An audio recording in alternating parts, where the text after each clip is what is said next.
Nous sommes arrivés à un moment critique, un moment décisif de notre histoire.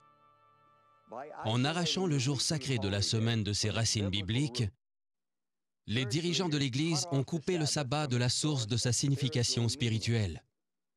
Il allait devenir une formalité vide de sens, une patate chaude politique, un test d'autorité et une monnaie d'échange dans des guerres de pouvoir qui dureront des siècles.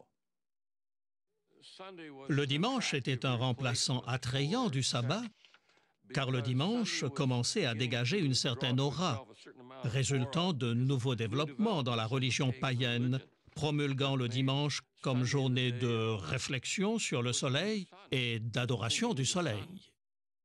Je suppose qu'il était inévitable que des éléments païens d'adoration s'introduisent dans le christianisme. Les chrétiens étaient après tout une petite minorité dans un monde clairement païen. Un monde qui adorait des dieux mythiques, des empereurs décédés et l'invincible soleil. Les historiens établissent généralement la date du début de l'Empire romain à 31 avant Jésus-Christ. Il s'agit du moment où Octavien a vaincu les forces d'Antoine et de Cléopâtre et qu'il est revenu à Rome pour régner en tant que premier César, sous le nom de César Auguste. À cette époque, il a fait expédier 2 grands obélisques à Rome. Il a fait placer l'une d'elles au cirque Maxime. Vous savez, ce n'était pas seulement qu'elle était dédiée au dieu Soleil, c'était aussi un signe bien visible que Rome avait conquis l'Égypte. La dédicace sur l'obélisque disait « César Auguste dédie ce cadeau au Soleil ». Mais elle ajoutait aussi « car l'Égypte a été conquise ». Ainsi, les gens qui allaient au cirque Maxime pour voir les jeux pouvaient non seulement voir cette dédicace au soleil, mais ils pouvaient aussi constater que le dieu soleil romain l'avait emporté sur le dieu soleil égyptien. Des documents datant du milieu du 1er siècle nous fournissent des preuves additionnelles de la popularité de l'adoration du soleil.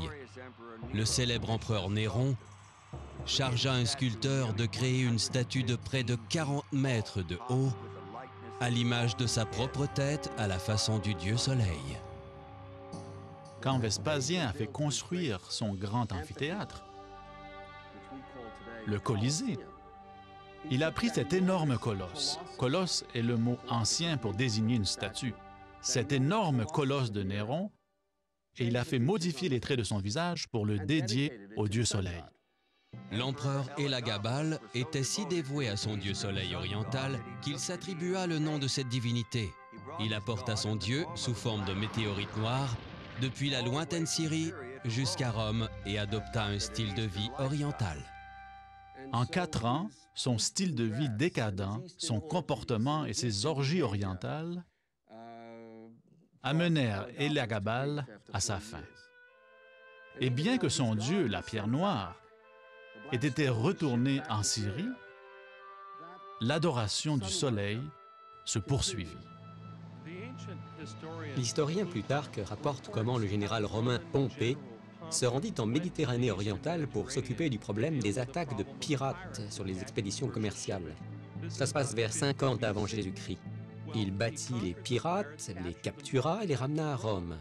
Or, il s'avéra que les pirates étaient des adorateurs de Mithra, le dieu soleil. Et ces pirates popularisèrent l'adoration de Mithra à Rome, spécialement parmi les militaires. Je pense que les soldats romains trouvaient que Mithra était une divinité particulièrement attrayante. Il était lui-même un guerrier qui se battait pour les forces du bien.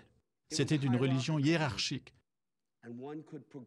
dans laquelle on pouvait progresser de grade en grade, comme dans l'armée. Et enfin, il s'agissait d'une religion de fraternité et de camaraderie, et se rencontrer non seulement pour l'adoration, mais aussi pour manger ensemble. On entend parler à cette époque de soldats romains qui sont revenus d'Orient et qui prient à l'aube, tournés vers l'Est, face au soleil levant.